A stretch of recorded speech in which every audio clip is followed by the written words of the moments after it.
सभी को प्रभु यीशु मसीह के नाम से प्यार भरा सलाम और जय मसीह की। प्रभु को धन्यवाद करता हूँ और एक दिन प्रभु ने हमें दिया और हम वचन के सामने बैठने के लिए दिया। पिछली बार हम कैल्विनिज्म लोगों का एक विशेष नियम या उपदेश के बारे में हम ध्यान दे रहा था। उनका एक उपदेश है रूल ऑफ लाइफ। उसमें उन लोग कहता है कि हर विश्वासी, चाहे वो सीधा मूसा के नियम के अधीन नहीं है, फिर भी मूसा के सारे नियमों का पालन करना है। उसमें से खास कर 10 जो आज्ञा हमें मिलता है, उसमें से अधिकतर आज्ञाओं को हमें पालन करना है। ये उनका विचार है। तो उसके बारे में पिछली बार हम कुछ बातों को मनन करने का कोशिश की। हमने समझा कि जिस तरीके से ये कहता है, अगर मूसा का नियम पालन करना है, एक तो हम बलिदानों का पालन नहीं करते, हम खतना नहीं करते, वो एक बात है। दूसरी बात यह है, प्रभु का वचन में मूसा का नियमों का पालन जिस तरीके से बताया गया है, उस तरीके से हमें पालन करने की जरूरत नहीं है। कर भी हमें वचन है, वो वचन आज हम देखेंगे। लेकिन उससे पहले ये समस्या आने का एक कारण मैंने आपको बताया, वो है प्रभु का समय समय पर जो जो परमेश्वर देना चाहते हैं या परमेश्वर प्रबंध करना चाहते हैं, उसका अलग अलग युग को हमें समझ में नहीं आता। और तब मैंने युगवाद या फिर डिस्पेंसेशन के बारे में आपको बताया। डिस्पेंसेशन के परिभाषा पिछली बार आपको बताया था, किसी भाई या बहन ने उसको दिया। तो उसके परिभाषा ऐसा था, इतिहास की वाक्य व्याख्या करने का एक ऐसी पद्धति है जो कि परमेश्वर के कार्य और उद्देश्यों को मानव जाति के मध्य भिन्न समयों में विभाजित करता है। मतलब पहले परमेश्वर का तरीका कैसा था, उसके बाद कैसा है। जैसे कि पहला था इनोसेंस या निष्पाप युग। निष्पाप युग में परमेश्वर जो आज्ञा दिया वो नहीं था विवेक के युग में परमेश्वर ने जो आज्ञा दिया। विवेक के युग में जो परमेश्वर ने आज्ञा दिया वो नहीं था जब गवर्नमेंट आया तब परमेश्वर ने दिया। उसके बाद मूसा के व्यवस्था है। लेकिन इनका कहना है मूसा के व्यवस्था आदम के टाइम से है और इसलिए कलीसिया के टाइम पर भी होना चाहिए, ये उनका दावा है। लेकिन देखो प्रभु यीशु मसीह क्या बोलते हैं। प्रभु यीशु मसीह बोलता है तुम व्यवस्था में ऐसा पढ़ा होगा, लेकिन मैं कहता हूं, लेकिन मैं कहता हूं। जरा पढ़ेंगे हम मत्ती 5 का 33-34 पढ़िए, 33 और 34। मत्ती 5 का 33-34। फिर तुम सुन चुके हो कि पूर्व काल के लोगों से कहा गया था, झूठी शपथ ना खाना, परंतु प्रभु के लिए अपनी शपथ को पूरी करना। परंतु मैं तुमसे यह कहता हूँ कि कभी शपथ ना खाना, न तो स्वर्ग की, क्योंकि वह परमेश्वर का सिंहासन है। हाँ, परंतु मैं कहता हूं, ये जो शब्द है यीशु मसीह कई बार बताया। मतलब मूसा ने जो बताया उससे बढ़कर मैं जो बता रहा हूं, मतलब मूसा के नियम उधर छोटा पड़ गया। ये बात हमें एक तरीके से समझ में आना जरूरी है। अभी मूसा के व्यवस्था के बारे में नया नियम में वो परमेश्वर के पद्धति के अनुसार कैसा किस तरीके से निकाला है, वो हम जरा सा देखेंगे। दूसरा कुरिन्थी 3:7 पढ़िए। दूसरा कुरिन्थी 3:7। यदि मृत्यु की वह वाचा जिसके अक्षर पत्थरों पर खोदे गए थे यहाँ तक तेजोमय हुई कि मूसा के मुंह पर जे के तेज के कारण जो घटता भी जाता था, इसराइली उसके मुंह पर दृष्टि नहीं कर सकते थे। उधर एक खास वचन आपने ध्यान दिया होगा। उधर लिखा है the ministration of death, the ministration of death written and engraven in stones. मतलब यहां हम देखते हैं कि ये मृत्यु का माफ करिए, मृत्यु का या मृत्यु को लाने वाला एक वचन है। उसका कारण क्या है? अभी जो कहता है कि मूसा का 10 आज्ञा हमको मानना है, देखो पहला 4 आज्ञा ऐसा है जो मृत्यु का दंड ला सकते हैं। हाँ, तो मृत्यु का दंड भी अभी देगा क्या? हाँ, आप मूर्ति पूजा किया तो मृत्यु को दंड दो, ऐसा है क्या? तो देखो, अगर आप व्यवस्था के दंड को बदल सकता है, मतलब आप व्यवस्था को बदल रहा है। व्यवस्था के दंड को बदलना व्यवस्था को बदलने के बराबर है। तो व्यवस्था का दंड अगर आज नहीं है तो व्यवस्था कैसा आया? अभी फिर ये प्रश्न आएगा, ब्रदर उसके मतलब हम मूर्ति पूजा कर सकता है क्या? मैं वो नहीं बोल रहा हूं। वो बात जब पवित्र आत्मा हमें सिखाता है, वो एक हायर लेवल में हम चला जाता है। मतलब परमेश्वर कहता है मुझसे ज्यादा तुम किसी को भी प्रेम करोगे तो वो भी मूर्ति पूजा है। तो एक लेवल हाई हो गया। तो किसी को भी मेरे से ज्यादा प्रेम करना भी मृत्यु का दंड का योग्य बन सकते हैं। इसलिए मूसा का व्यवस्था से बढ़कर एक व्यवस्था आज आया। और देखो, ये मृत्यु का व्यवस्था है कर कर अभी हमने पढ़ा 3 के 7 में हमने पढ़ा, और एक बार पढ़ता हूं। कोई भाई हिंदी में पढ़िए। और यदि मृत्यु की वह वाचा जिसके अक्षर पत्थरों पर खोदे गए थे यहाँ तक तेजोमय हुई कि मूसा के मुंह पर के तेज के कारण जो घटता भी जाता था इसराइली उसके मुंह पर दृष्टि नहीं कर सकते थे। हाँ, मूसा के वो चेहरे के बारे में जो बातें बताया उसके ऊपर नहीं है आज हमारा जोर। हमारा जोर ये है कि इट्स अ मिनिस्ट्रेशन ऑफ डेथ। वो पत्थर पे जो लिखा गया वो मृत्यु को लाने वाला व्यवस्था था। जब वो मृत्यु के साथ, देखो आज हम जब उस व्यवस्था को देखते हैं, हम मृत्यु को नहीं देखते, हम मृत्यु के बारे में डरते नहीं है। लेकिन यहूदी जब उस व्यवस्था को देखता था उसको मृत्यु दंड याद आता था, क्योंकि इसमें से कोई भी एक व्यवस्था गलत करोगे मृत्यु दंड उसके साथ साथ था। और इसलिए यहां लिखा है the ministration of death written and engraven in stone. पत्थरों पर जो लिखा गया वो दरअसल मृत्यु का व्यवस्था था, क्योंकि मृत्यु उसके साथ साथ आते थे। उसके अलावा 3 के 7 के अलावा पूरा आप 16 तक पढ़ना चाहिए, लेकिन मैं वो पूरा नहीं पढ़वा रहा हूं।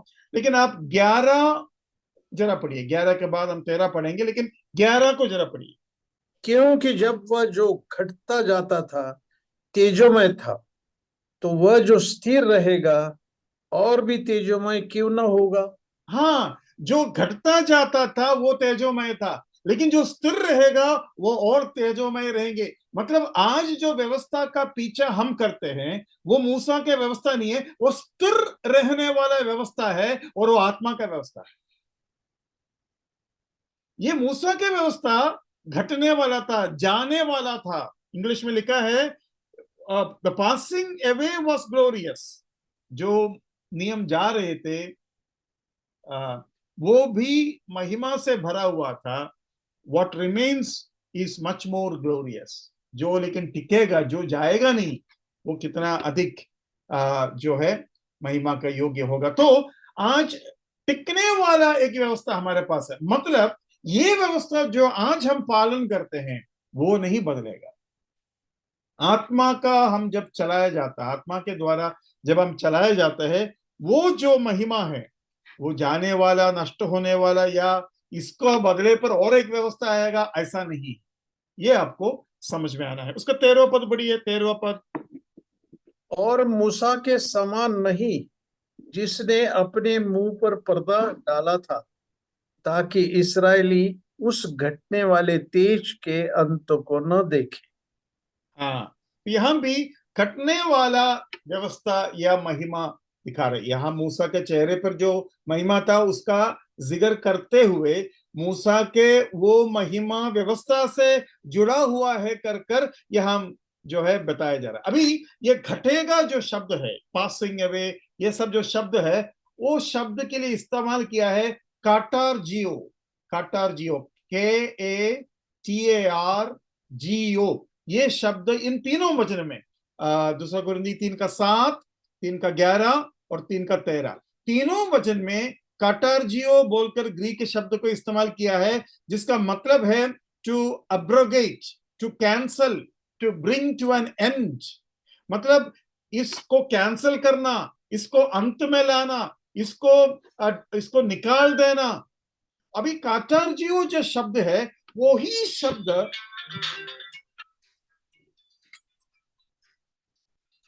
यही शब्द जो है मसीह विरोधी के लिए भी इस्तेमाल किया है।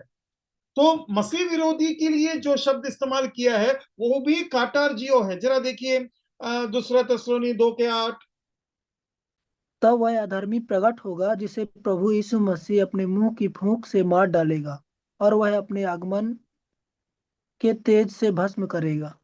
हाँ, वो जो खत्म करेगा, भस्म करेगा या फिर हटा देगा जो शब्द है, उधर उस जगह पर काटार्जियो इस्तेमाल किया है। यही काटार्जियो शब्द व्यवस्था को हटाने के लिए भी इस्तेमाल किया है। मतलब जिस तरीके से मसीह विरोधी को हटाता है, वो ही शब्द को यहां भी इस्तेमाल किया। ये मुझे बहुत ही दिलचस्प लगा कि व्यवस्था को किस तरीके से परमेश्वर ने हटा दिया, क्योंकि दुल्हा दुल्हन के रिश्ते में प्यार का, आत्मा का व्यवस्था होना चाहिए, कोई पत्थर पर लिखा हुआ व्यवस्था नहीं होना चाहिए। ये बात हमें यहां से समझ में आता है। तो आज जो हम जी रहा है वो कैसा है? मेरे बात को ध्यान से सुनिए। जो नियम हमें मूसा के द्वारा मिलता है वो नेगेटिव प्रिसेप्ट्स है। नेगेटिव प्रोसेस मतलब हर जगह मत करो, मत करो, मत करो, ना ना ना ना, ऐसा करते हैं। लेकिन जब नया नियम में आता है, परमेश्वर को अपने पूरे दिल से प्यार करो, मतलब मूर्ति पूजा नहीं कर लो कर कर बोलने का जगह पर पूरे दिल से प्यार करो। मतलब मेरे से ज्यादा आप किसी को भी प्रेम करेगा वो मूर्ति पूजा है। मतलब परमेश्वर से मैक्सिमम प्रेम करो। देखो, सकारात्मक रूप में चला गया। तो पॉजिटिव रिक्वायरमेंट, सकारात्मक मांग है नया नियम का मांग, जबकि पुराना नियम का मांग नकारात्मक मांग है। मत करो, डोंट डू, डोंट डू या डू नॉट, वो शब्द है। अभी जब जब हम नया नियम में आते हैं, हम किस तरीके से हमारे मन को जो है हमारे जीवन को चलाते हैं। वो आत्मा का द्वारा चलाया चलना मतलब क्या है ना? व्यवस्था नहीं है, नियम नहीं है, अक्षर नहीं है, शब्द नहीं है जो हमको नियंत्रण करते हैं, लेकिन पवित्र आत्मा है। तो पवित्र आत्मा का चलाने का तरीका हम जरा सा देखेंगे। दूसरा कुरिन्थी 10:5 देखिए। असली में एक मसीह जीने का जो तरीका या व्यवस्था जो हम देखें, हम कल्पनाओं को और हर एक ऊंची बात को जो परमेश्वर की पहचान के विरोध में उठती है खंडन करते हैं, और हर एक बात को कैद करके यस, आज्ञाकारी बना देते हैं। yeah, bring into captivity every thought to the obedience of Christ। मतलब हमारे हर विचार को परमेश्वर के स्वभाव, परमेश्वर के व्यक्तित्व के अनुसार लाने का कोशिश हम करते हैं। परमेश्वर के व्यक्तित्व के अनुसार लाने का कोशिश करते हैं। दूसरा कुरिन्थी 10:5 को और एक बार पढ़िए। हम कल्पनाओं को और हर एक ऊंची बात को परमेश्वर की पहचान के विरोध में उठती है खंडन करते हैं। हाँ, बस और उधर रुको बदल। परमेश्वर की पहचान के विरोध में उठती है, उसको खंडन करती है। परमेश्वर की पहचान के विरोध मतलब परमेश्वर के स्वभाव, परमेश्वर के पहचान होता है। परमेश्वर अच्छा है, परमेश्वर सच्चा है, परमेश्वर पवित्र है, उनका पहचान है वो। उस पहचान के विरोध में कोई भी विचार हमारे अंदर आएगा, उन सारे विचारों को हम रोकेंगे, उन सारे विचारों को रोकेंगे। और वो सारे बाइबल में नहीं लिखा है, वो आत्मा के द्वारा आपको समझ में आना चाहिए। मेरी बात समझ में आए? हाँ, कुछ लोग बोलते हैं ब्रदर बाइबल में बीड़ी नहीं पीना है कर कर नहीं लिखा है, उसका मतलब पी सकते हैं। मतलब आपको लिखने की जरूरत नहीं है। अब परमेश्वर के वचन में एक तो पवित्र आत्मा बोलेंगे मुझे वो पसंद नहीं है, दूसरा पवित्र आत्मा ये कहता है तुम्हारा शरीर परमेश्वर का मंदिर है, और फिर बाइबल ये कहता है कि तुम्हारे अंदर जो है क्या बोलते हैं पवित्र आत्मा वास करते हैं, तो तुम्हारे जो बातें हैं अति उत्तम बातें होना चाहिए। भाई बहनों, आज एक अजीब साइकोलॉजी दुनिया में चल रहा है, खास कर फॉरेन जगहों पर चलते हैं। अब मुझे यहाँ बोलना उचित है कि नहीं मुझे पता भी नहीं। आप विश्वास नहीं करोगे, होटलों में आइसक्रीम या खाना कोमोड में मतलब सर्व किया जाता है। मेरी बात समझ में आया? मेरी बात समझ में आया? हम नंबर 2 के लिए कोमोड यूज करते हैं बाथरूम में। इन लोग, कोमोड नया है, कोमोड साफ होगा, बर्तन का चीज से वो बन सकते हैं। बर्तन भी चाइना क्ले से बनता है, कोमोड भी चाइना क्ले से बनता है। तो चाइना क्ले के द्वारा कोमोड बनाते हैं और कोमोड के अंदर खाना रखकर होटलों में दिया जाता है, और लोगों को उसके अंदर से खाने में मजा आता है। आपको चाहे तो आप टाइप करके देख लो, आराम से नेट में मिल जाएगा। लेकिन यहां होता क्या है? यहां होता यह है कि परमेश्वर मनुष्य को सबसे ऊंचा दर्जा देकर बनाया। ऊंचा दर्जा मतलब, अभी देखो रोमी के पत्री उसका पहला अध्याय में लिखा है परमेश्वर ने मनुष्य को, अभी परमेश्वर ने, सॉरी, मनुष्य ने परमेश्वर को, मनुष्य ने परमेश्वर को, मनुष्य पक्षी या उड़ने वाला पंछी, फिर 4 पांव में चलने वाला जीव जंतु या जानवर, और रेंगने वाले जंतुओं के समान कर दिया। लेकिन परमेश्वर ने हमको किसका समान बनाया? मेरी बात समझ में आ रहा है? परमेश्वर ने मनुष्य को उसके समान बनाया, लेकिन हमने परमेश्वर को इन चीजों के समान बना दिया। अभी उधर भी एक श्रेणी है, सबसे पहले मनुष्य, उसके बाद पंछी, उसके बाद 4 पांव में रेंगने वाले जानवर, उसके बाद सॉरी 4 पांव में चलने वाला जानवर, उसके बाद रेंगने वाला जंतु। मतलब नीचा चला आ रहा है। अभी नीचा क्यों? नीचा इसलिए कि रेंगने वाला जंतु को पांव है ही नहीं। 4 पांव में चलने वाले 4 पांव में चलता है। पंछी तो और ही किस्म का एक जीव है। मनुष्य केवल है जो सीधा खड़ा होता है 2 पांव में।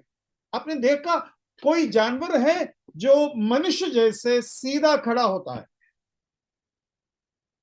आप बोलेंगे ब्रदर बालू खड़ा हो सकता है, आप बोलेंगे कंगारू खड़ा हो सकता है, आप बोलेंगे क्या बोलते हैं बंदर खड़ा हो सकता है। नहीं नहीं, बंदर खड़ा होते हैं, लेकिन उसको चलने का टाइम आता है ना, तब वो 4 पांव में ही चलते हैं। कंगारू कैसे चलते हैं? कूद कूद कर चलते हैं। और ये जो बंदर है अपने हाथ को ऐसा नहीं रखता, वो ऐसा रखते हैं और ऐसा ऐसा चलते हैं, हाथ को ऐसा रखकर चलते हैं, नक्कल नक्कल के ऊपर चलते हैं। लेकिन मनुष्य सीधा खड़ा होता है। आपको क्या लगता है ये क्या ऑटोमेटिक है? परमेश्वर ने हमको वो इज्जत दिया, सीधा खड़ा हो जाओ भाई, सीधा खड़ा हो जाओ। मनुष्य को पूंछ नहीं है। परमेश्वर इस्राएल को बोला मैं तुमको पूंछ नहीं, मैं तुमको सिर बनाऊंगा। मतलब परमेश्वर मनुष्य को वो इज्जत कई तरीके से दिया है। एक, जानवर को जिस तरीके से बाल है उस तरीके से मनुष्य को क्या बोलते हैं चमड़ा नहीं है। क्यों नहीं है? क्योंकि परमेश्वर मनुष्य को महिमा के साथ कवर किया। जब वो पाप किया, महिमा के जगह पर उसको वस्त्र दिया। कोई भी जानवर को वस्त्र नहीं। केवल जब आप कभी ध्यान दिया है क्या मुंह कैसा है? सारे जानवरों का मुंह जो है आगे को हो जाता है, चाहे वो कोई भी हो। बंदर का मुंह ऐसा नाक ऊपर रहता है। है ना। तो परमेश्वर ने हमको वो इज्जत दिया।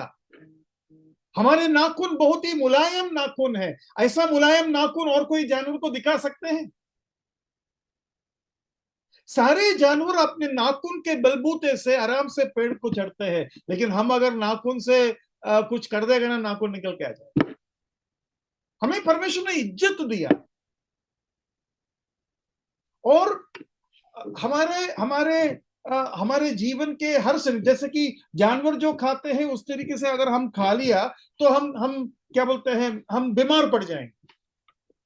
वो हमारा महिमा है। तो जब परमेश्वर ने मनुष्य को उसके सृष्टि के सारे सबसे महिमा भरा हुआ जीव के रूप में जब बनाया, शैतान चाहते हैं कि हमारा अपमान करे, परमेश्वर के इस सृष्टि का अपमान करे और उसका दिमाग को उल्टा कर दिया। रोमी का वचन में लिखा है ना, उसके उसके उसको छोड़ दिया, उसको उसको उसके मनों की इच्छा के अनुसार छोड़ दिया। जब छोड़ दिया, वो देखो क्या कर रहा है, ऐसे ऐसे काम करते हैं और भी गंदे गंदे चीजें इनका तरीके से खाते हैं। मैं अभी बोलना नहीं चाहता।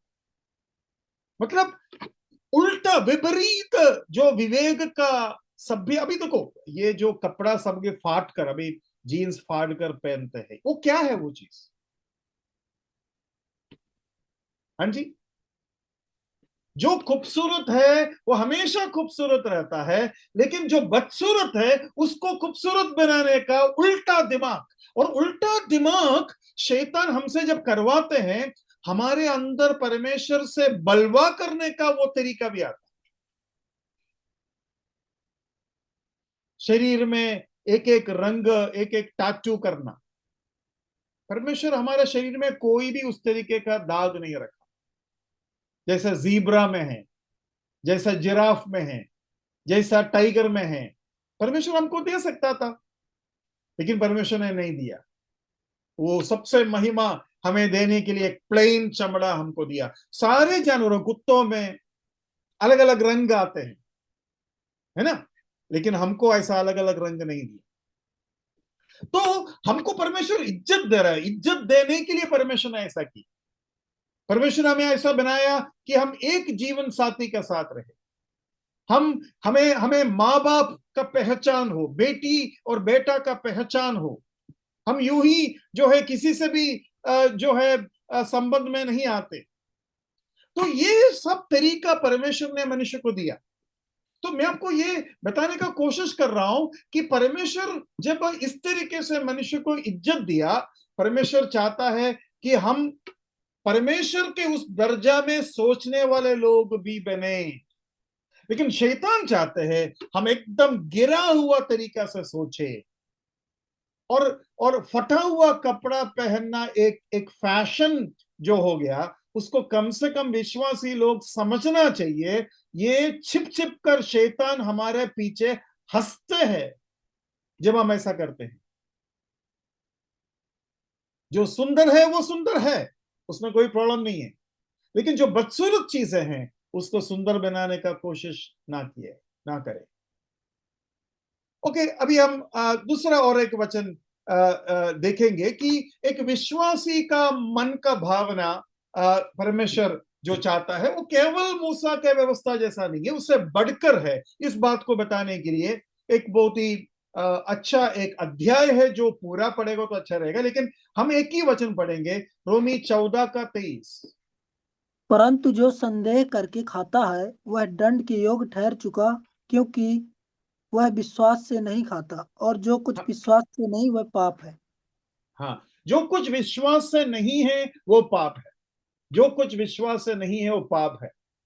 मतलब आपका विवेक और आपके आत्मा, आप जब कुछ गलत करते हैं, दुनिया के तरफ से गलत नहीं होगा, लेकिन दुनिया आपको जब उस आपके विवेक को गलत ठहराते हैं, तब आपके अंदर एक शक आएगा, शक और शंका आएगा। शक और शंका विश्वास के विरोध है। शक और शंका के साथ आप कुछ भी ना करें। जो एकदम पक्का है उसी को आप करें। मैंने बोला था ना, यहाँ थोड़ा सा रिनोवेशन चल रहा है, तो मेरा अपना भाई इस रिनोवेशन में मुझे मदद कर रहा है, वो कॉन्ट्रैक्टर है। तो आप लोग, कई लोग उनको जानते हैं, उनका नाम बरनबास है। भाई जो है काफी सेवा करते हैं कल्याण इलाके में, अपना कई लोग उनके साथ सेवा किया भी है, और वो जो है कॉन्ट्रैक्टर का काम भी करते हैं। तो मेरा घर में वो मतलब ये काम को उन्होंने अपने जिम्मेवारी में उठाया। तो वो मुझे एक चीज बताया, वो ये है ब्रदर, हम जो काम करने वाले जो लेबर्स आते हैं या मजदूर आते हैं या मिस्त्री आते हैं, उनको ये एक शब्द नहीं बोलने का। मालूम है कौन सा शब्द है वो? चलेगा। चलेगा नहीं, वो नहीं बोलने का। सर ये चलता है ना, ये थोड़ा चलता है ना, ये थोड़ा सा यहाँ प्रॉब्लम है, चलेगा। तो आप ये मत बोलना, चलेगा मत बोलना उनको। तो मैं भी उसके हिसाब से काम का क्वालिटी को देखने शुरू किया कि कहीं चलेगा वाला काम तो नहीं कर रही है। है ना? तो देखो, परमेश्वर यहां बोलता है कि जब तुम एक काम करते हो, तुम्हें एक शक आने लगा, तुम्हारे विवेक, तुम्हें, क्योंकि तुम मसीही है, तुम्हारे अंदर मसीह का मन है, तुम्हारे अंदर पवित्र आत्मा है, तुम्हारे अंदर वो शक पैदा कर रहा है। तो तुम्हारे विश्वास के साथ, यकीन के साथ तुम कर नहीं पा रहे, तो रोको। रोको भाई, रोको। पता नहीं मैंने पिछली बार ये हम बताया या और कहीं बताया, क्योंकि प्रभु का इच्छा से, प्रभु का दया से 3 या 4 में क्या बोलते हैं जूम मीटिंग एक हफ्ता लेता हूँ। तो कौन सा क्लास कहीं मैं यहाँ कहा वहां कहा, वो थोड़ा सा मुझे कभी कभी कंफ्यूजन होता है। तो ये अगर मैं यहाँ दोबारा कह रहा हूँ तो मुझे माफ कर दो। तो बात यह है कि अभी आजकल ऑनलाइन खरीदारी बहुत होता है। मैंने यहाँ बताया क्या ऑनलाइन खरीदारी के बारे में? नहीं ना? नहीं। हाँ, नहीं। ठीक ठीक। ब्रदर तो ऐसा बोलते हैं, ब्रदर जरूर बताओ, हमको नहीं बताया, छुप ना जाए, है ना? अभी ऑनलाइन खरीदारी में एक प्रॉब्लम होता है। आजकल कई लोग वो करते हैं, वो क्या है, कुछ लोग कोट सूट खरीदेगा या जूता खरीद लेगा और कई शादी वादी में उसको पहन लेंगे, और अगली दिन आकर उसको अच्छा से पैक कर कर बोलेंगे हमको ये चीज पसंद नहीं आया, वापस ले दो। क्या ये सही है? विश्वासी के नजर से देखो, ये ऐसा करने से उन लोग ले लेगा, उनको लेना ही पड़ेगा, क्योंकि 7 दिन के अंदर आप अपना सामान वापस कर सकते हैं, है ना? लेकिन वो असल में ऐसा नहीं है। उसका रियल कारण ये होना चाहिए, आपका साइज फिट नहीं हुआ, जो आपने सोचा वो चीज आपको मिला नहीं, इसलिए आप वापस कर रहे हैं। ये नहीं कि आप उसको इस्तेमाल करेंगे और फिर वापस दे देंगे, और इस्तेमाल मतलब इस्तेमाल करने के लिए आपने मांगा था, इस्तेमाल कर कर आप वापस दे रहा है जैसे कि इस्तेमाल नहीं किया। तो यहां हम दुनिया में कोई भी आपको गलत नहीं बोलेंगे, ये सारे लोग करते हैं। और ऑनलाइन में इसका नियम है, 7 दिन तक आप अपना सामान वापस कर सकते हैं।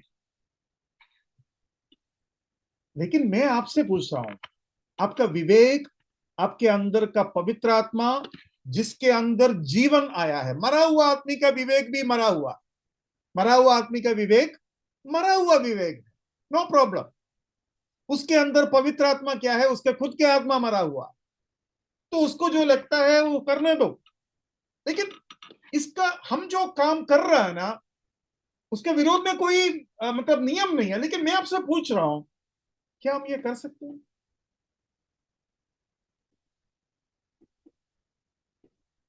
10 रुपया का दवाई के लिए क्या हम 1000 रुपया मांग सकते हैं? और आपको मालूम है, 1000 रुपया हॉस्पिटल में लेते हैं, 10 रुपया का दवाई के लिए 1000 रुपया हॉस्पिटल में लेते हैं। एमआरपी उतना है, उनको कितना दिलचस्पी होगा बेचने के लिए? 30,000 40,000 का स्टेंट 1 लाख 2 लाख में बेचते हैं। तो वो उनको करने दो, वो कोई बात नहीं। लेकिन मैं आपसे पूछ रहा हूं, तो ये कोई भी आपको मना नहीं करेंगे। लेकिन अगर आपके अंदर शक आ रहा है, शंका आ रहा है, और आपने कर दिया और आपके दिल बेचैन हो रहा है, आपको प्रभु के पास आना है, माफी मांगना है, और मैं ये काम हमेशा करता हूँ, जो भी प्रभु मुझे इस तरीके से सिखाते हैं, घर के सारे लोगों को इकट्ठा करता हूँ पारिवारिक प्रार्थना में, और बोलते हैं ये काम हम नहीं कर सकते, पापा मम्मी दोनों बच्चे, आज से ये काम हम नहीं कर सकते हैं, ऐसा करना उचित है या नहीं आप खुद ही बताइए। ये परिवार को बताना, और परिवार का जो स्तर है, परिवार का जो दर्जा है, वो इस स्तर पर हमें लेके जाना है। अभी देखो, दाऊद ने प्यास में पानी पीने का इच्छा से उसने कहा, अरे वो बेतलेहम का वो अच्छा पानी थोड़ा मुझे मिलता तो कितना अच्छा होता। अरे राजा कहा तो उनके सिपाही लोग सोचा यार राजा का ये इच्छा पूरा करना है, देख कितना बेचैन है। वो उन लोग गए, पानी लेके आए, लेकिन दाऊद का दिल नहीं माना। आप लोगों का दिल के बात मैं पूछ रहा हूं। ये है पूरा नया नियम का व्यवस्था, जो आत्मा से चलते हैं, जहां मूसा कहीं नहीं रहेगा। मतलब मूसा का नियम एलकेजी यूकेजी जैसा माना जाएगा, जिस तरीके से, क्योंकि हमारा नियम स्वर्ग में चलने वाला नियम है। स्वर्ग का नियम हमारे अंदर चलने वाले आत्मा का नियम से बिल्कुल अलग नहीं होगा।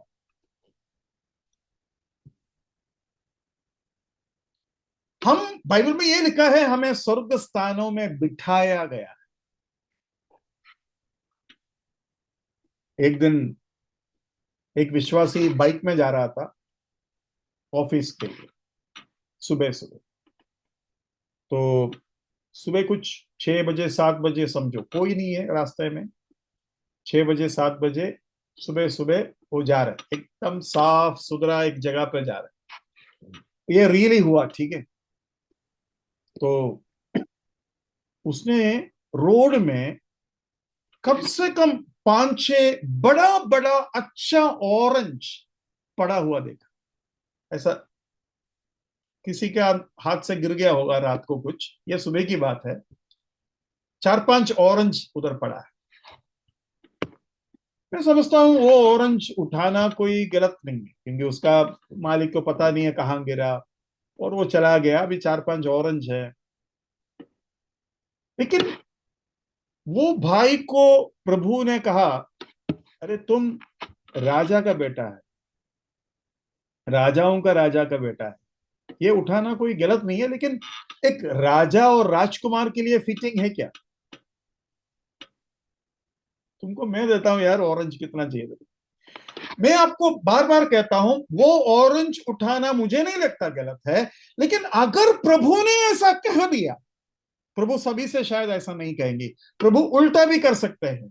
दो प्रभु का सेवक सेवा के लिए थोड़ा गांव की तरफ चला गया, वो जंगल से जाना पड़ा, और गांव पहुंचते पहुंचते इन लोग एकदम थक गए। अभी सुसमाचार तो कैसा भी सुना दिया, ट्रैक्स बांटा, वचन सुनाया, वापस उनको आना था। आते आते एक भाई इतना थक गया कि बोला, ब्रदर मैं इधर ही लेट रहा हूं, मेरे से आगे जाएगा नहीं अभी, जंगल एकदम जंगल। तो जो दूसरा भाई बोला, ब्रदर यहां रहेंगे तो हम मर जाएंगे, हम पहुंचना चाहिए, अभी 4-5 किलोमीटर जंगल से चलना है, और एकदम दोपहर के टाइम धूप, कड़ी धूप। तो ये भाई ने प्रार्थना किया, प्रभु ऐसा ना हो कि कुछ हादसा हो जाए, कि ये भाई इतना कमजोर हो चुका है और हम दोनों भूखे हैं और प्यासे हैं। और इस भाई को मुश्किल से खड़ा किया, उसका हाथ पकड़कर 2 स्टेप लिया, तुरंत उसने एक मधुमक्खी का छत गिरा हुआ देखा, और भरा हुआ मधु उसमें। और मधु आपको मालूम है ग्लूकोज जैसा चढ़ते हैं, ग्लूकोज का स्पीड में चढ़ते हैं, ये बात आपको पता है क्या? क्योंकि मधु के अंदर फ्रुक्टोस बोलकर एक चीज है, ग्लूकोज का एक हायर लेवल है। फ्रुक्टोस नॉर्मल अपना खाना जैसा नहीं है, मधु तुरंत आपको ऊर्जा देगा। और इन लोग, इतना ताकत उनके अंदर आया जैसे योनाथन युद्ध के बाद वो थोड़ा सा मधु खा लिया, और उसमें उसको कहता है मेरे आंखों में रोशनी आ गई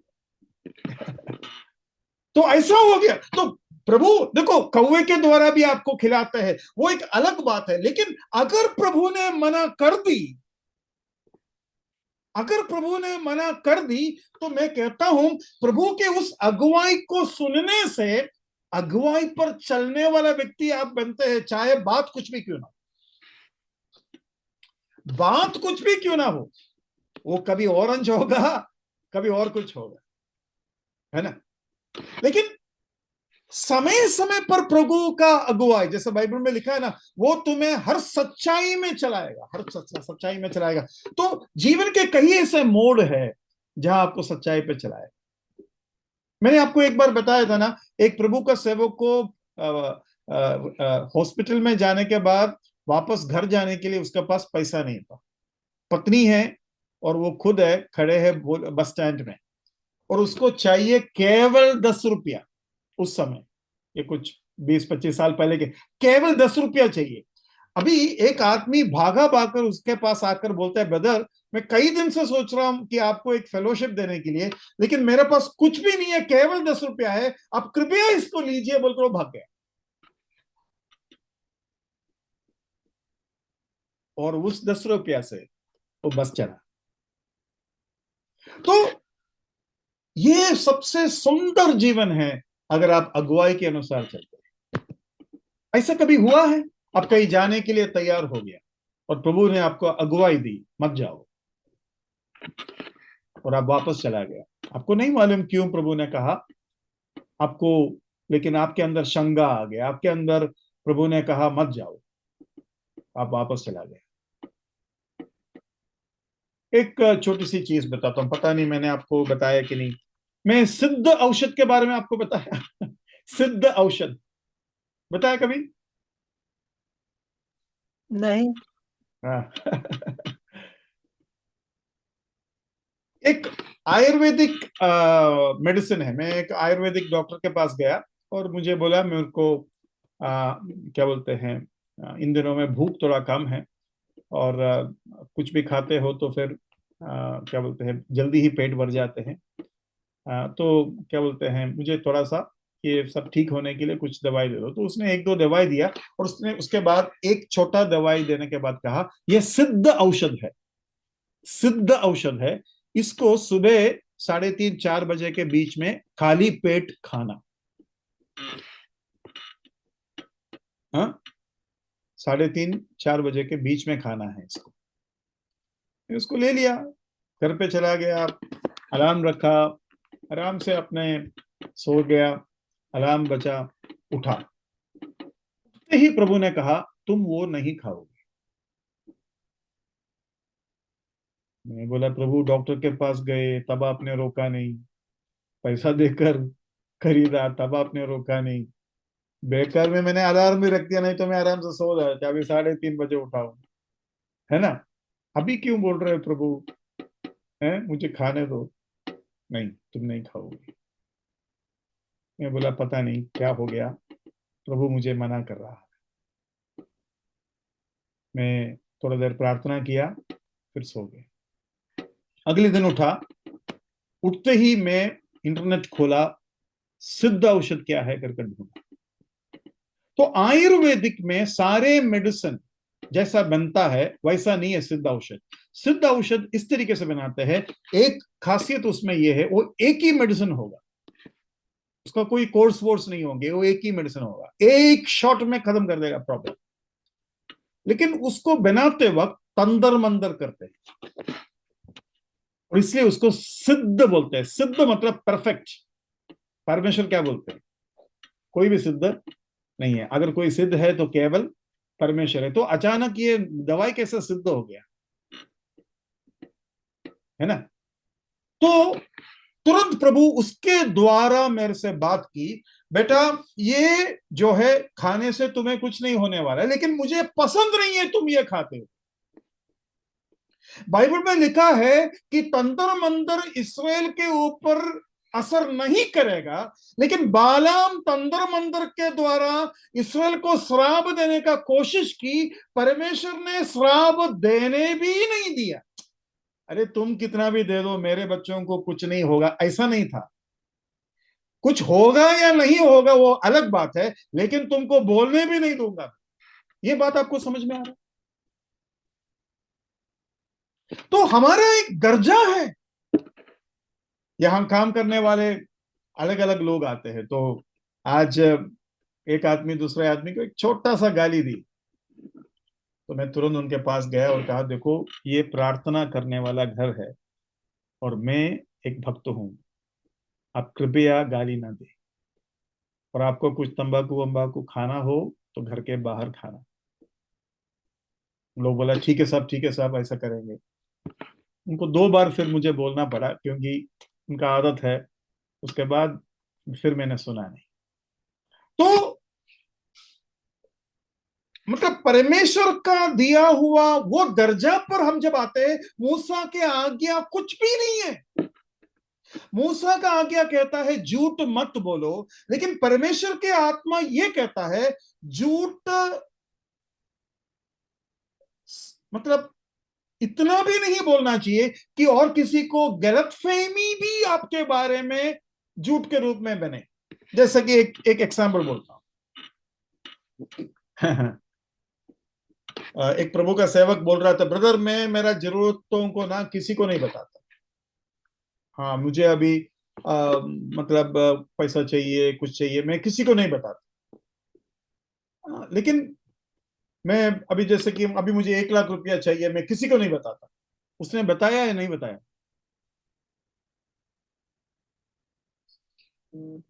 हाँ बताया। बता दिया। ये एक बहुत चालाकी तरीका है। दूसरा एक भाई था, वो भाइयों को प्रार्थना का विषय देंगे, बुला बुला कर उसको बुलाएंगे, इसको बुलाएंगे, उसको बुलाएंगे, प्रार्थना के विषय दे रहा है पैसा के संबंध में। उस और वो कहता है ब्रदर प्रार्थना का विषय तो हम दे सकते हैं ना, पैसा तो नहीं मांग रहा हूं मैं। तो एक चालाकीपन, मतलब यहां आपने झूठ बोला क्या? आपने झूठ नहीं बोला।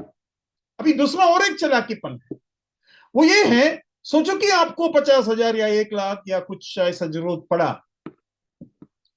आप एक या दो भाई को बोला वो एक अलग बात है, एक कलीसिया को बोला वो एक अलग बात है, लेकिन आपने 15-20 आदमी को लेटर भेज दिया या बता दिया।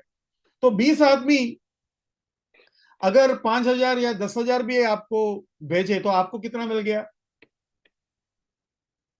2 लाख के ऊपर मिल गया, जबकि आपको चाहिए था 50,000। ये भी एक झूठा तरीका है।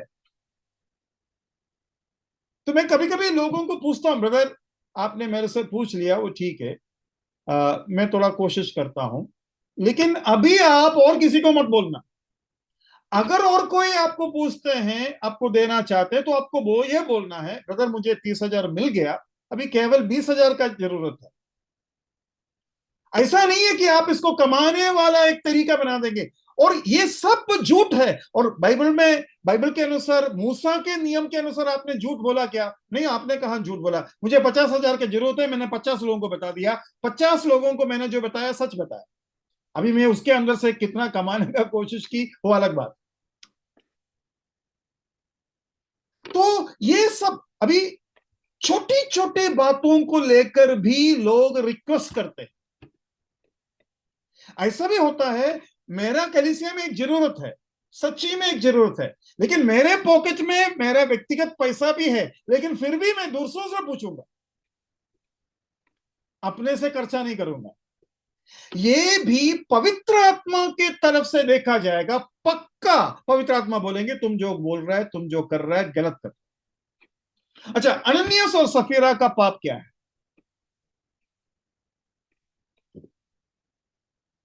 अनन्यास और सफीरा, आपने जमीन भेजा, जमीन बेचने के बाद पैसा लेके आया, वो कहानी आपको मालूम है ना। उसमें असल में उनका पाप क्या है? सच्चाई को छुपाया। हाँ मतलब क्या क्या है वो पाप एक्जैक्टली, जरा बताइए। Didn't tell the exact amount. हाँ जी, झूठ है, Didn't tell झूठ the बोला, exact. मैंने सुना नहीं, सॉरी। झूठी झूठ बात बोला। की ब्रदर, झूठ बोला। हाँ झूठ बोला। क्या था वो झूठ, क्या था वो पाप? Didn't tell the exact amount. अभी आप जमीन बेचेंगे तो कलीसिया को एक्जैक्ट अमाउंट बताना पड़ेगा क्या? हाँ हाँ जी, आपने जमीन भेजा तो कलीसिया को बताना पड़ेगा क्या? उन्होंने नकल किया ब्रदर, हाँ। उसके ऊपर बरनबास के बारे में लिखा है, तो उन्होंने उसका नकल किया और वो झूठ तरीके से सामने पेश किया।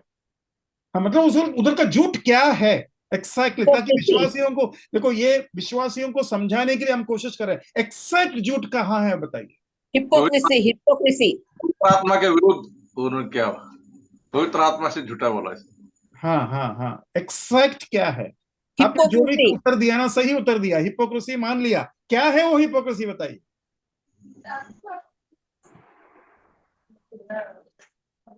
जब पतरस ने पूछा कि क्या तुमने इतने में ही जमीन को बेचा, तो दोनों भी कहते हाँ, इतने में ही हमने जमीन।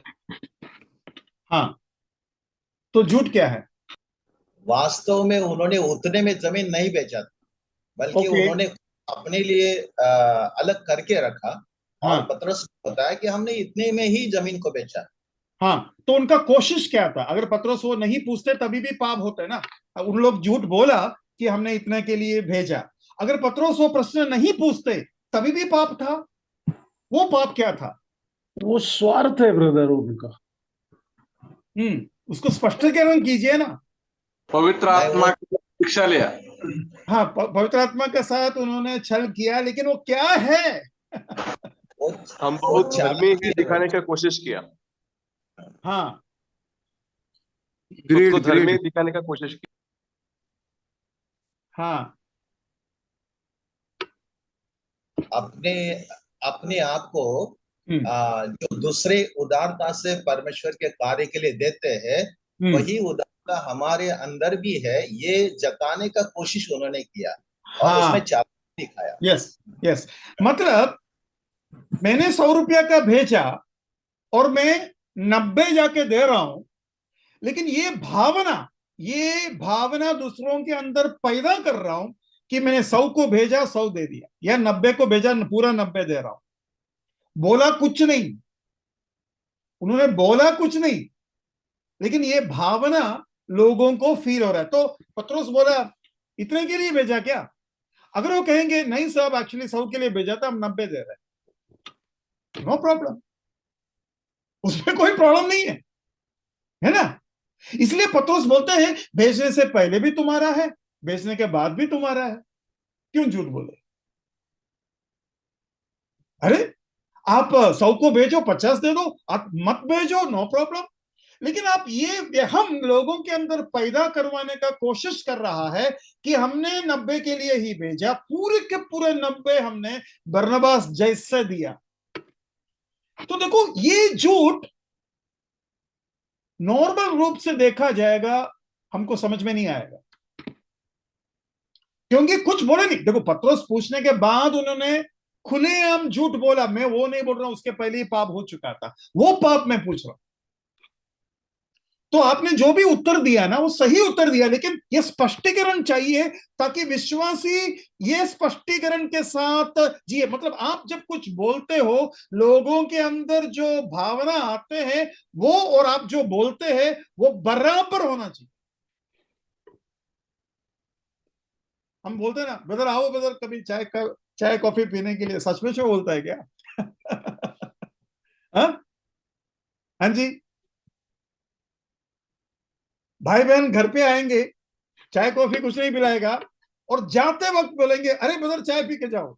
अभी 1 घंटा बैठ लिया जा रहा है, और अभी पिलाने के लिए आप बोल रहे हैं, तो सच में बोल रहे हैं क्या? मतलब हम ऐसा नहीं करते, लेकिन कुछ लोग स्मार्ट रहता है। तो मैं आपको यह बताना चाहता हूं, पवित्र आत्मा, विवेक, इन सारे चीजों के द्वारा आपको काम करना होगा। बाइबल में पूरे पाप के श्रृंखला, पूरे पाप के क्या बोलते हैं, वो लिस्ट नहीं दिया है। जरा एक वचन गलाती के पत्री निकालिए, गलाती के पत्री, एक वचन आपको दिखाता हूं, गलाती 5, उसका एक्चुअली पूरा आपको 19 से पढ़ना चाहिए था, 21 डाह मतवालापन, लीलक क्रीड़ा, और इनके जैसे और काम है। इनके जैसे और काम है। अगर आप शुरू से पढ़ोगे ना, क्या बोलते हैं, 19 से पढ़ोगे, बहुत से पाप के लिस्ट देता है, लेकिन लास्ट में क्या बोलते हैं, इस तरीके से और भी बाकाम है। मतलब पूरे पाप के लिस्ट नहीं दिया बाइबल में, क्योंकि आज नया नया पाप आते हैं। आज परमेश्वर को अगर लिस्ट बनाने पड़ेगा तो परमेश्वर को यह भी बोलना पड़ेगा ना, तुम कपड़ा पहनो, अच्छे से पहनो, लेकिन फटा हुआ जानबूझकर फाट, अभी काम कर कर कर गरीब होने की वजह से भी तो कपड़ा फटते हैं, है ना। अभी कई लोगों को ये मालूम नहीं कि हम जब कलीसिया में आते हैं, नॉर्मली हम टी शर्ट या बनियान वगैरह नहीं पहनते। हम जो है मतलब फॉर्मल ड्रेस पहनकर आते हैं, है ना। ये बात मालूम होगा आप लोगों को। लेकिन एक आधा बार कोई नया भाई या नया विश्वासी कुछ अलग कपड़ा पहनकर आए तो हम उसको कुछ बोलते नहीं, धीरे धीरे वो समझ लेंगे, सीख लेंगे, नहीं तो एक आधा बार उसको शांति से बताएंगे। ऐसा भी हम कर सकते हैं। आयरलैंड में हमारा ही एक बहन, मतलब विश्वासी बहन जो है, आयरलैंड में नर्सिंग का काम के लिए गई। अभी वो एक भक्त औरत थी, तो उसको नहीं मालूम कौन सा कपड़ा पहनना है, तो वो जो है उधर का सारे लोग पहनने वाला एक पैंट और शर्ट पहनकर कलीसिया में गए, क्योंकि साड़ी तो पहनकर आयरलैंड में जा नहीं सकता, साड़ी उनको बहुत खराब लगता है। तो चूड़ीदार उनके लिए ठीक है, साड़ी में बोलता है आप लोग शरीर को दिखाता है, ऐसा आयरलैंड के विश्वासी लोग कहते हैं। तो चूड़ीदार वगैरह पहन सकते, तो ये सिस्टर जो है शर्ट और पैंट पहन कर गई। तो उस दिन आराधना किया, उन्होंने भी कुछ बोला नहीं, लेकिन एल्डर का पत्नी बोला, सिस्टर आज मुझे एक कपड़ा खरीदने के लिए दुकान तक जाना था, मेरे साथ आइए ना। तो उनके साथ गई, तो उन्होंने अपने लिए कपड़ा लिया और इनके लिए भी एक दो कपड़ा लिया, और बोला सिस्टर, हाँ, कलीसिया में जब आप आते हो ये कपड़ा पहनना बहुत उत्तम रहेगा। और वो बहन कभी भी पैंट नहीं पहनना चाहती थी, लेकिन वो आयरलैंड में कैसा होगा नहीं मालूम था, इसलिए वो पैंट पहनी। वो इस तरीके से 10 कपड़ा पहनने का पैसा उसका पास था, तो उनको बहुत अच्छा लगा कि कितना प्यार से वो काम उन्होंने की। अभी यहां हमें दोनों चीज समझना है। अब अफ्रीका में जाइए, अफ्रीका में, केनिया में, क्या बोलते हैं, बहुत से ऐसे जगहों पर सेवा चलते हैं, अपना ही सेवा। एक विनोजी बोलकर एक भाई का सेवा, उधर टंसानिया उस एरिया पे सब बहुत चलता है, और काफी आत्माएं आगे आती है, लेकिन उनके कपड़ा फटा हुआ, एकदम गंदा, बेनियन पहनकर, टी शर्ट पहनकर आएंगे, बहुत बड़ी बात है। आपको मालूम, एक आदमी का शादी नहीं हो रहा था, तो बोला ब्रदर आप उम्र हो गया, आपका शादी क्यों नहीं हो रहा? तो बोलता है कि मेरा सब कुछ रेडी है, लेकिन अभी तक डाउरी रेडी नहीं हुआ। तो उन्होंने पूछा डाउरी मतलब? डाउरी मतलब यहाँ हमको लड़की का पप्पा को पैसा देना पड़ता है। तो बोलता है कितना है? इंडियन रुपीस कुछ 2000 रुपया था, वो भी नहीं था उनके पास।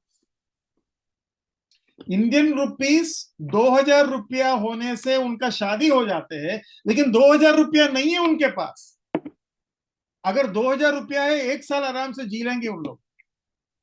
तो ऐसे लोग जो कपड़े पहनकर आएंगे वो फटा फुटा होगा, तो यहां का नियम उधर चलेगा क्या?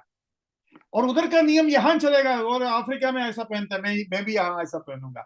बात वो नहीं है, आपको चलाने वाला पवित्र आत्मा कहां है? तो यहां एक यूनिफॉर्म सिविल लॉ नहीं दे रहे हम, ऐसे ही होना चाहिए, बात वो नहीं है। हमारे अंदर एक बहुत बड़ा अगुवाई है, हम उस अगुवाई के तरफ, अगुवाई के जैसा चलते हैं। मुझे जब प्रभु ने बोला तुम्हारा नौकरी छोड़ दो, वो एक अगुवाई है, लेकिन और किसी को परमेश्वर ने कहा तुम नौकरी बिल्कुल मत छोड़ना, क्योंकि मैं चाहता हूं कि इस नौकरी के द्वारा तुम मेरा सेवा करे, लेकिन और किसी के बारे में परमेश्वर चाहता है इस नौकरी के बिना तुम सेवा करो। कितने योना इसराइल में था, लेकिन परमेश्वर योना के पीछे गया, तुम जाओगे निनवे में। योना बोला और किसी को भेज सकता ना, मैं नहीं जाता तो और किसी को भेजो। नहीं नहीं, तुम ही जाना है। नहीं, वो निनवे में गया, जहाज में गया, पानी में गया, मछली के अंदर गया, परमेश्वर बोलते तुमको ही जाना है। अरे ये क्या हालत बना दिया, मेरा ही पीछे पड़ गया। नहीं, तुमको ही जाना है। तो परमेश्वर जिस व्यक्ति को चुनता है, उसको जो अगुवाई होता है, वो अगुवाई व्यक्तिगत भी हो सकते हैं, कॉपी नहीं मारने का।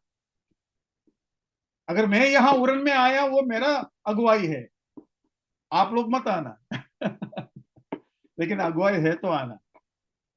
अभी दूसरा और एक प्रॉब्लम है। मैं जब नेवी छोड़ने ही वाला था, तब मैं नेवी में काम कर रहे थे और सेवा के लिए मैं निकल रहा हूं घर कर, एक कलीसिया को समझ में आया। वो कौन सा कलीसिया है मैं नहीं बोल रहा। तो वो कलीसिया के लोग, उनके 2-3 प्राचीन और सेवक मिलकर घर में आए। हम बैठे, चाय वाय पिया, बहुत अच्छा लगा। तो बातों बातों में उन्होंने कहा, ब्रदर आप सेवकाई के लिए उतर रहे हैं, हमने सुना। मैं बोला हाँ जी। हमने सुना कि आप उरन में सेवकाई करने के लिए चाहते हैं। हाँ हाँ जी। तो ब्रदर आप यहाँ क्या करेंगे? आप यहाँ कुछ भी नहीं है, आपके लिए उरन काफी नहीं है, उरन आपके लिए कुछ भी नहीं है, आप हमारे कलीसिया में आए। मैं बोला ब्रदर आपके कलीसिया में आने में मुझे प्रॉब्लम नहीं है, लेकिन मैं यहाँ आने का कारण उरन छोटा बड़ा बात वो नहीं है। अगर प्रभु ये चाहते तो मैं क्या करूं? मैं प्रभु का सेवा करने के लिए आ रहा हूं, तो प्रभु जो चाहते हैं बस उतना ही है ना, उससे ना ज्यादा ना कम। मैं कहीं भी चला जाऊंगा, लेकिन मुझे ये देखने का अनुमति नहीं है कि उरन कैसा है। मुझे केवल ये देखने का अनुमति है कि प्रभु क्या चाहता है। हमारे बच्चों के शादी के संबंध में भी हमारे विचार धारणा ऐसा ही होना चाहिए। अगर लड़की क्या बोलते हैं या लड़का क्या बोलते हैं पढ़े लिखे है या पैसा वाला है, तो पूरा परमेश्वर का अगुवाई है लेकिन अगर लड़का थोड़ा सा बदसूरत है या पढ़े लिखे नहीं है या कुछ भी प्रॉब्लम है, लंगड़े लूले है, जो भी है, प्रभु की इच्छा है ही नहीं। ऐसा नहीं होता है भाई बहन। मैं यहाँ मुरन में मैं हमेशा बताता हूँ, कोई भी आपको प्रपोजल आएगा, कितना भी आपको पसंद हो या पसंद ना हो, दोनों के लिए आप प्रार्थना करो। और तब तक आप प्रार्थना करोगे जब तक आप इस बात को पक्का नहीं करेंगे ये प्रभु का इच्छा है या नहीं है। तब तक, जब तक आपके मन में शंका है, आप प्रार्थना करते रहिए। और कोई भी प्रपोजल को ना या हां कहने का अधिकार आपका नहीं, ये मैं समझता हूं। हां, आपको देखना हो, एक चीज आप देख सकते हैं, उद्धार पाया हुआ, बपतिस्मा लिया हुआ, गवाही के साथ जीने वाला भाई या बहन है या नहीं, इतना देखने का अधिकार आपको है। उधर तो आप साफ साफ मना कर सकते हैं। लेकिन अगर ये तीनों हैं, भाई या बहन उद्धार पाया हुआ है, बपतिस्मा लिया हुआ है, कलीसिया के साथ जुड़े हुए हैं, तो आपको प्रार्थना कर कर ही पता चलेगा और आपको इंतजार करना पड़ेगा और आपको आगे बढ़ना पड़ेगा। आप पैसा, जात वात, ये कुछ भी देखकर ना आगे जा सकते हैं ना पीछे जा सकते हैं। और ये कभी कभी डरावना लगेगा आपको, क्योंकि परमेश्वर अगर एक लंगड़े को दे दिया तो क्या करेंगे? और प्रभु का अगुवाई है पूरा, क्या करेंगे आप? अरे बाप रे है ना? लेकिन वो लंगड़ा आदमी या लंगड़ी या अंधे आदमी पूरा जिंदगी प्रार्थना कर रहा था, प्रभु मुझे एक जीवन साथी आप दे। उनका प्रार्थना का उत्तर प्रभु नहीं दे सकते। और कितने बार ऐसे शादियां हुआ है जहां लड़की को कोई प्रॉब्लम नहीं है, अच्छे पढ़े लिखे हैं, लेकिन एक अंधा को शादी कर दी। क्यों? क्योंकि प्रभु का अगुवाई है। ऐसा उल्टा भी हुआ है, मैंने देखा है। विश्वास का जीवन शारीरिक मनुष्य को डरावना लगे, लेकिन एक आत्मिक मनुष्य के लिए वो डरावना नहीं है। हमें से कितने लोग बिना जात का पूछे, जो मिनिमम देखना है वो तो देखना है, लेकिन मैं उसके लिए मना नहीं कर रहा हूं, लेकिन अगुवाई अगर प्राप्त होता है सुनने के लिए तैयार है। प्रभु आपको सहायता करे। हमारा समय आज थोड़ा सा आगे हो गया। अगुवाई एक ऐसा विषय है जिसमें आगे होता ही है। एक और वचन मुझे पढ़वाना था, लेकिन हम अगली बार फिर कभी जब प्रभु मौका देंगे हम उसके लिए कोशिश करेंगे। अगले हफ्ते प्रभु की इच्छा है तो मैं गुजरात में होंगे, और गुजरात में एक वनडे कॉन्फ्रेंस भरूच में है, और उसके अलावा बड़ौदा में 1-2 दिन का मीटिंग है। तो आने वाला मंडे के लिए मुझे माफ करना। उसके बाद कैसा होगा मुझे पता नहीं, उधर भी एक प्रोग्राम है मुझे। तो प्रभु आपको सहायता करे। प्रभु के नाम की